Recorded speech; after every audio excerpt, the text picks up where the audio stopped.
Dr. Russell Witte, Associate Professor of Biomedical Engineering at the University of Arizona College of Medicine, will be second. He's going to talk about radiation and microwaves and potential health effects. And I gave him a pass. He's going to get a little bit longer than some of the others, but he has some very interesting things to say. And it's been a very long time since I took environmental health. And so we're going to learn about things that could hurt us that we can't see. Okay. So I'm professor of medical imaging, optical sciences, biomedical engineering, neurosurgery. So I've got the right background to talk about this, engineering, medicine. And I think that's going to be really important when we talk about expertise in this area. Marketing has a powerful effect on perception and behavior. So on the left, you see three young girls, maybe 4 or 5 years old, smoking. And this was actually an ad, and you can find this up at Stanford University, at a time where people were promoting tobacco, and there were doctors out there actually saying it was good for you. Not that it was safe, it was actually good for you, helps clear your throat. And I think we see the same kinds of ads with children and different types of technology, and I think we have to always be, wow, okay, there we go. We always have to be wary of where we get our information because of decades and decades of kind of science where we actually knew tobacco wasn't completely safe for the body, yet that was the perception that the public had. So I want to look a little bit deeper, taking into kind of gold standard methods of looking at scientific evidence and starting with peer review literature and government studies. And for that, we have a lot to look at. So what do all these devices have in common? Okay, this is part of our lives, and I think with the Internet of Things, IoT, and the Internet of Bodies, a professor in Massachusetts has talked about Internet of Bodies, where we're all connected. It all uses microwave radiation, okay? Wow, kind of slow, okay. So they all emit microwave radiation. And we're somewhat familiar with terms like 2G, 3G, 4G, 5G. They're industry lingo for second generation up to fifth generation. We're all been regularly using 3G and 4G technology in recent years from smartphones. And they're really separated by the frequency bands. You think of 4G below 3 gigahertz, that's what we tend to use. 5G is a dramatic expansion up to higher microwave frequencies, but this is all part of the microwave spectrum, which is what I'm going to be talking about. And anywhere in the microwave spectrum, we've got thousands of studies to look at to understand the health impact of using this type of microwave radiation. The reason that we're going to 5G industry, the state of Arizona, is because it's a boom for the economy. There's a lot of different things we can take advantage of in terms of connecting devices, self-driving cars, and all those things that I'm sure you heard a lot about. The question is this type of energy safe, and do we really want it? And is there alternative methods and technologies that might actually be better? Okay, so when we talk about microwave radiation, we're really talking about this window between 0.3 gigahertz and 300 gigahertz. And with 5G, we're going to pretty much cover that entire spectrum. At some point, you can find websites talking about 300, 200 gigahertz now. I can point you to those. But there's a lot of special things in the microwave spectrum, especially when it comes to biology. But you'll notice that the wavelengths in the microwave spectrum are on the millimeters to several centimeters scale. So those wavelengths are on the order of organs, your body, and your tissue. And that's one of the reasons that makes it interactive. Now, so we also, is this in the screen by everybody? Let me see if I do that. Okay. So we also, many of us are familiar with the terms ionizing and non-ionizing radiation. And ionizing radiation has been known since X-rays were invented and can affect atoms specifically, knock electrons off the orbit, create free radicals, and that's how ionizing radiation on the right side of that spectrum, X-rays and gamma rays, damage tissue. Non-ionizing, in fact, before that term was even introduced, we already knew that microwaves had damaging effects on the body. 100 years ago, we knew these things when radar first came out in the 1930s. However, even though it's the energy of the wave isn't enough to knock electrons off the orbit, it can do a lot of other things starting at the molecular scale that's well documented that we'll get into here in the next few minutes. I do want to have one slide because most of us are, especially if we've gone through a university system, whether it's as an engineer, a biomedical engineer, or as a medical student, and I train those regularly every day, these students, whether they're getting their PhD, in some cases their MD, they're taught that the body is inherently a chemical system. And there's nothing wrong with that view of the body, but I would say it's an extremely limited view of how the body works. And for a very long time, in fact, hundreds of years, many people have looked at the body as an electrical system, and that will open up new doors to understanding how microwaves and the mechanisms in which it might affect the body and the tissue. And I'm just showing you two figures here that are kind of mammoths in the field. Bjorn Nordstrom was chairman of the Nobel Assembly. He was the inventor of the needle biopsy. He was a radiologist. He wrote a 500-page book, and I have a quote, you can read that, of how important electricity is to the body. And he described many different mechanisms and did many experiments, including in cancer and other things, of how electricity itself can impact the body. And Robert Becker was nominated twice for a Nobel Prize, orthopedic surgeon, professor at Syracuse, wrote The Body Electric and Cross Currents, great documents to get into how electricity affects the body. In some cases, it can actually have a healing effect. Just microwaves in particular, though, don't do a very good job with healing in general. Now, this is not a new topic. This is back in the 1960s. We had the great debate. We have a book published on the microwave debate between Alan Frey and Hermann Schwann. Hermann Schwann was a scientist in World War II Germany. He came over under Operation Paperclip. He also became known as the father of bioengineering. He worked quite a bit in this area, and he debated Alan Frey, both of them, many publications using microwaves and looking at effects in the body and tissue. And the debate was, which mechanisms were kind of at play. Hermann Schwann tended to talk more about thermal responses, but he published in many other effects, which I'll be describing in a second. And I recommend that book if you can find it. I saw it $750 on Amazon, but I think everybody should have a copy of that because we get into the real debates of how this microwave fields were used. And why was it so common back then in the 60s? Because after World War II and during World War II, both Germany and Japan had electromagnetic warfare programs. France had experimented before World War II with microwaves. And we've had publications since 1920s describing biological effects of microwave radiation.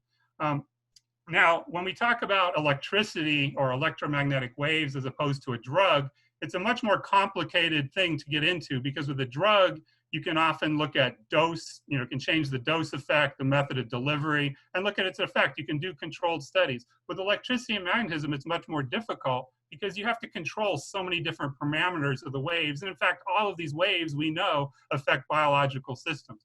I'm highlighting 3 of them here because I think it's clear the evidence shows that these 3 in particular are especially important when it's starting to understand biological effects of microwave radiation. And those are intensity, the modulation, and the pulse. But I do want to, okay, is this in the way? Okay, so microwave radiation affects living systems at all scales, from molecular to DNA, organelles to cells to bodies and organs. And we know that these living systems are most sensitive to the intensity, the pulse modulation, and very importantly, the dose. None of our guidelines today even recognize dose. If you were exposed to a microwave beam for 1 second at some intensity, and you were exposed to that same beam for 5 years continuously, there is no distinction according to our own guidelines. But we know from many publications that dose, how long you're exposed, is really important. And I make the analogy to X-ray radiation. Of course, how many X-rays you get is cumulative, and those effects will add up over time. Although the mechanisms are very different, there's a lot of similarities with microwaves. I want to add one thing, because microwaves is such a special part of the spectrum, because as you get into the microwave spectrum, your body, your tissue, and especially water starts to increase its absorption dramatically. And as you increase to higher frequencies, as you get into the 5G millimeter waves, it even gets stronger absorbing. So what does that mean? The waves are being absorbed and it starts to react with your body. Now that can become a heating effect, but it can also lead to many other reactive things as that microwave gets into the body. So there's many possible mechanisms of how the microwaves, specifically that part of the spectrum, affects biology. I want to add that children are most vulnerable to microwave radiation, partly because their head, their skull is thin, and their brain is 3 times more absorbing for that reason. Bone marrow is 10 times more absorbing. So of all the things I talk about today, remember, children are simply more vulnerable because of the thin skull, the thin bone. Now, there's 20,000 publications. I could easily give 5 different talks and talk about health effects in different ways. And I will share this with the legislatures. These just happen to be some of my favorite links. On the left are mostly government studies from the Army, Navy, Air Force, NASA, CIA, EPA, great 300-page document, 1980s, DOD, WHO, NIH. And I'm going to go into a couple of these just to get an idea, but all the government agencies have studied this, and the conclusions are pretty clear. We have to be careful when we use microwave radiation on the body, okay? And I just want to add that there is sponsorship bias. If it's industry funded, you see about 1/3 of the studies reveal clear biological effects, adverse effects, or harm from microwave radiation. And this is a peer-reviewed study, by the way, that looked at a sample of about 1,000. If it's independently studied, it's about 2/3. If you actually put all the studies together, it's probably 80% of the studies clearly show a biological effect or harm from microwave radiation. And I'm just going to show a couple examples here to get an idea. So this is a report from the Navy from 1972 that references 2,300 papers, okay? And we can download this. I'll share this with you. And it describes all of the diseases or harmful effects all over the body, from the brain, the eyes, the heart, respiratory, immune, muscular, reproductive. The documentation's all there. The Navy reports it. You can go in and read it, okay? So the next paper, if I can go, there we go. This is a really important study from the WHO at a conference in 1973. They had the 60 top scientists in the world go there, spend 3 days, and they published these documents you can find online. I just showed a sample there on the right. And they actually published conclusions of all these scientists, and I'm just going to read one of the things of how microwaves affect the body in ways that perhaps you didn't think of, but it's extremely important. So in addition to their heating effect, which most of us know because we use a microwave oven, microwaves interact with the electric dipole biologic molecules. They can change the shape and size of those macromolecules. And we already know the shape and size of molecules are directly related to diseases. Sickle cell anemia with red blood cells would be a great example with hemoglobin. But this structural abnormality at molecular level can cause all kinds of problems.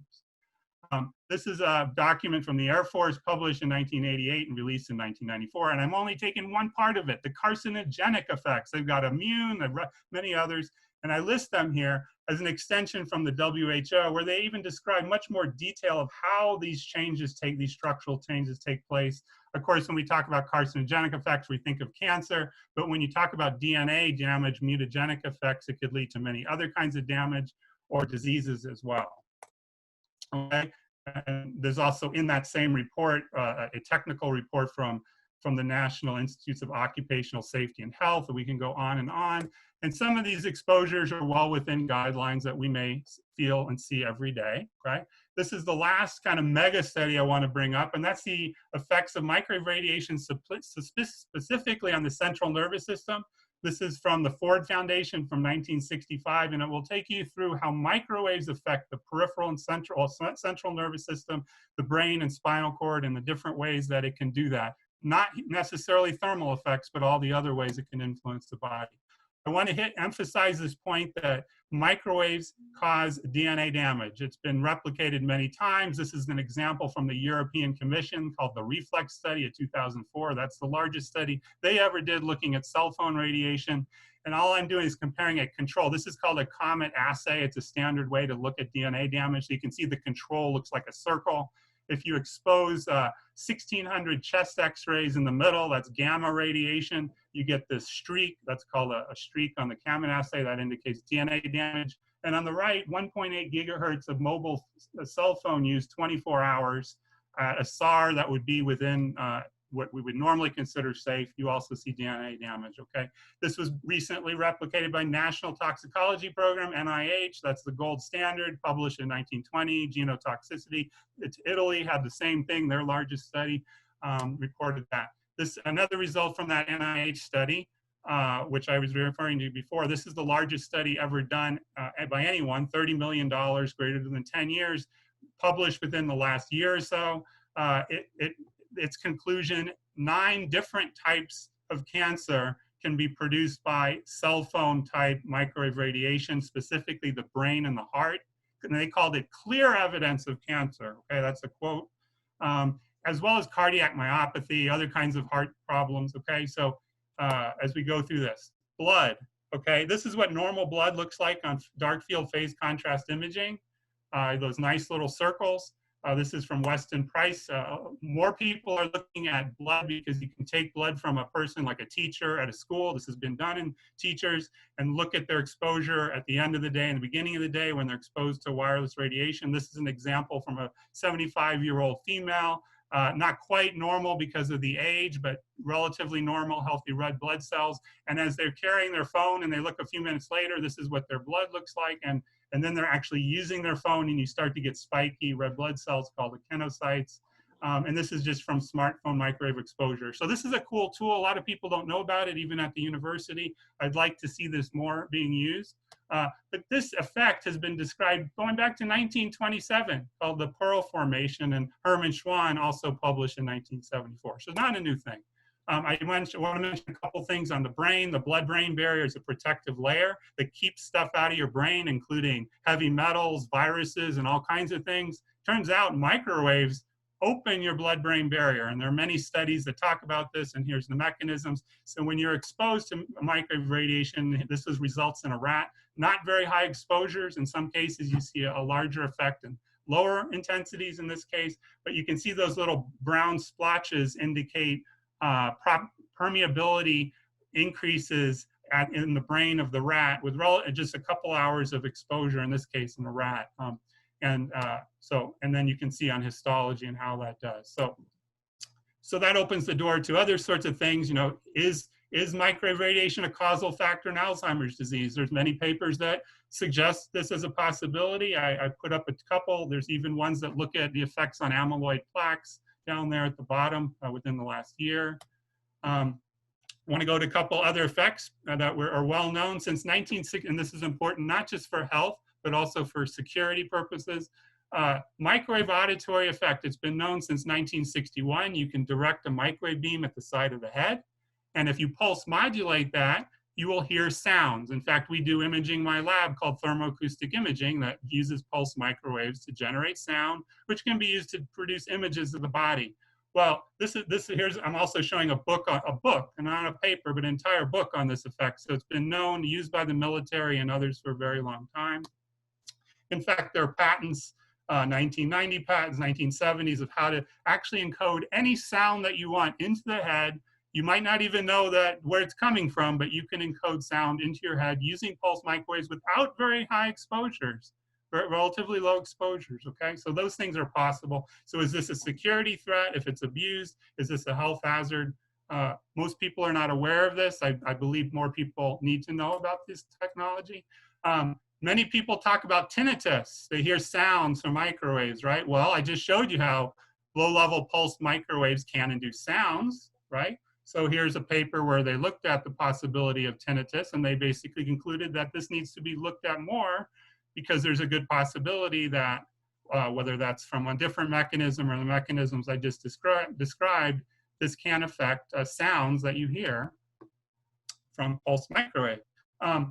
This is a little bit complicated, but what I wanted to show is as you go up, you're increasing exposure. This top level is really guidelines set by the FCC.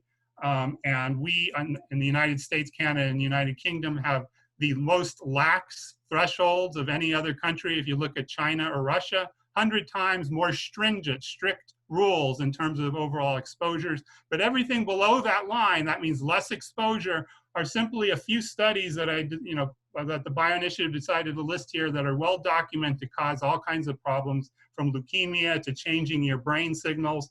to altering your white blood cells or infecting behavior, motor function, okay? The other one I wanted to show, which is epidemiologic study, but looking at distance from the cell phone tower and all the symptoms from 1 to 16 that you're listing here.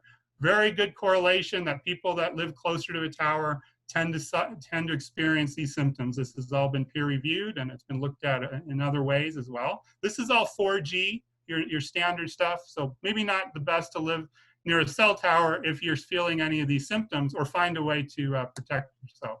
So the last couple minutes, I just want to say, you know, Arizona is kind of at a crossroads. So we got to think about what future we want to choose. So, you know, here's fake palm trees that emit microwaves 24/7. There's 4 of them there. And I'm not even talking about the other slide. I was talking about 1 tower. Who knows if you're working at Arco or the gas station there, what you're feeling, right?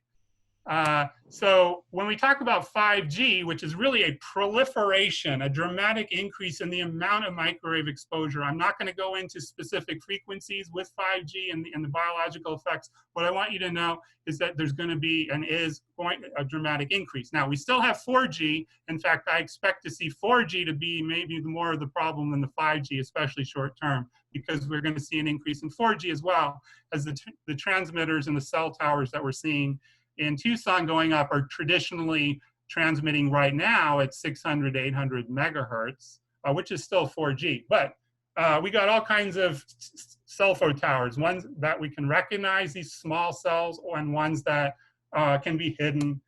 In Europe, they have these ones that are under potholes, and you know, so there's all kinds of different kinds out there. Not ones that you always can see, but transmit 5G microwave radiation. But these are just things. I'm from Tucson, so when I see these things, it's a little disheartening. This is EG. This is you know, half a mile from where I grew up, Speedway and Tucson Boulevard. EGs. There's 2 towers, right, and the EGs is right in between that 4G, 5G. I'm sure some of you've seen that. And remember, inside those little capsules, there can be multiple antennas, so we don't know exactly what's going on there. Chuck E. Cheese, a Speedway in Wilmot, and very recently we've now seen towers going up in residential neighborhoods. This one at Dodge and Blackledge, I took a picture actually before they put it up, and my understanding, I think Libby knows more, but I think the owner of that house sold his house and probably lost money because of that tower going up, and he couldn't do anything. And then this is Tucson Boulevard and Drachman, right there, a few feet from the house. So we've seen this going up all the time. This is at Flowing Wells where I played baseball. This started happening in March. Actually, when the lockdown started, this was like the last time I was practicing Flowing Wells. I've never seen anybody doing anything to that tower, and this was on a Sunday. They had this Gambino. 1 week later, before, there was nobody out there. You know, so I took some meter readings. You can see I had my batting glove on when I was taking my reading just to know what was going on. In Sydney, Australia, when they turned on 5G, you go from the blue, which is your background microwave radiation, from 4G, and they turned on 5G. People went around randomly, not people, it's actually the RFNSA, the references there, and they compared the microwave exposure levels. So you can see how you get a dramatic increase. These are just different locations in Sydney, I believe in a park in Sydney. That was taken within the last year. Okay, so now we're getting to really an important part where I'm getting towards looking at really what the problems that we can really address and try to solve. So I really wanted to get into this last couple minutes. So here's a major problem with the small cells. The first is they may look small, but they deliver a huge amount of power, and this is why, okay? So 5 years ago, we've got these large, tall, macro WTFs, the large towers.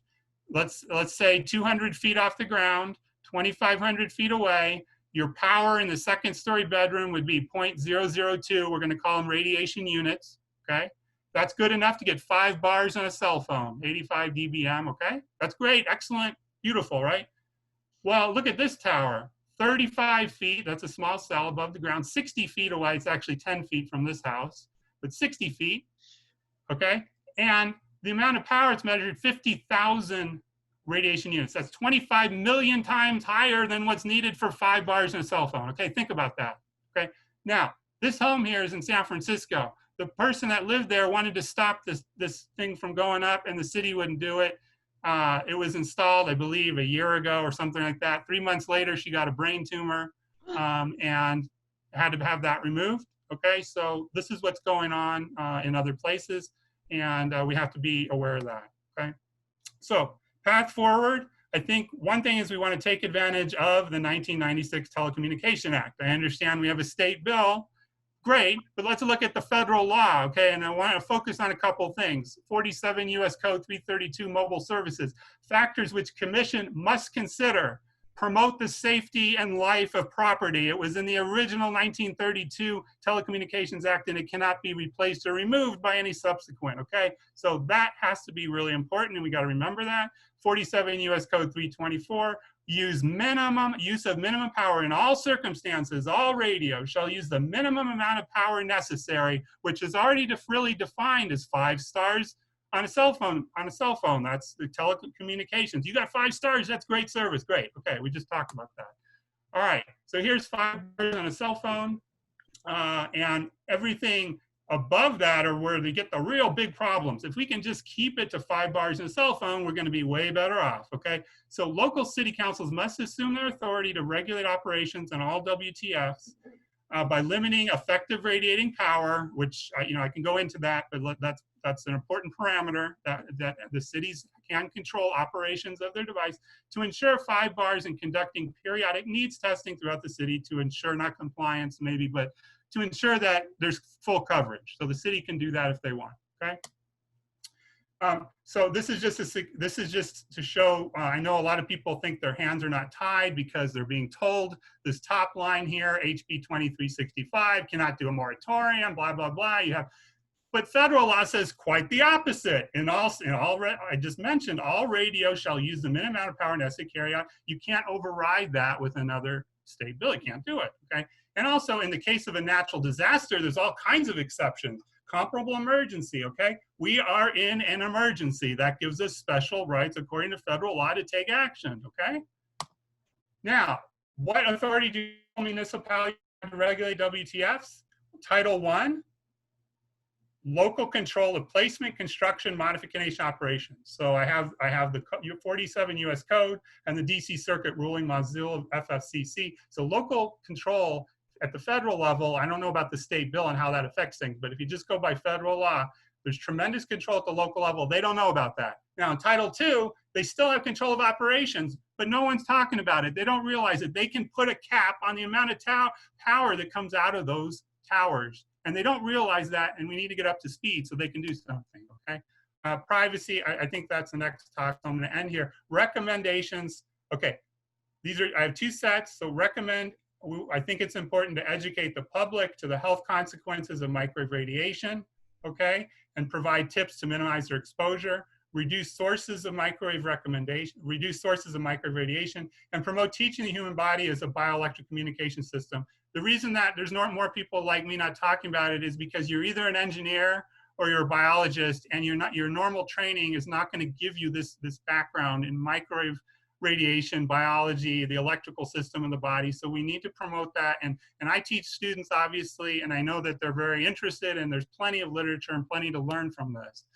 I won't go into the tips, but I'll provide this. These would be tips that I think are excellent that anybody can do with their lives to dramatically reduce their exposure. Okay, so I'll provide that. I think these are the kind of things we need to get the word out so people, if they choose, this could dramatically right now affect them. And if you got a cell tower next to you, that's a whole other issue. But these are things a lot of people can do with their devices to dramatically reduce their exposure. Now, as I mentioned, to empower cities, I think it's imperative that we repeal HB 2365 so we can get back to the federal, put it back in line, at least with federal law.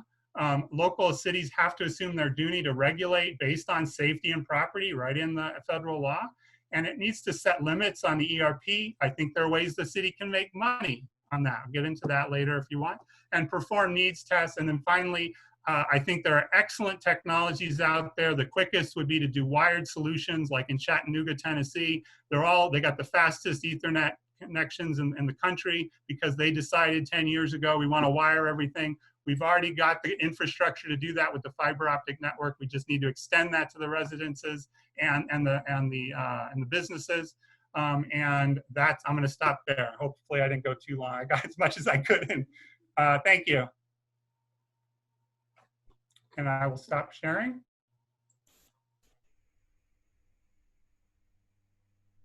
Well, that was amazing. I was like, oh my God, I'm going to get a landline after this, you know, I don't know. So, I hope you and, can play it back in slow motion though. yeah, I went no, you did a great job. And there was a lot of information, and we're going to see if we can get your slides for the legislature so we can share them with other legislators who are not on the call today.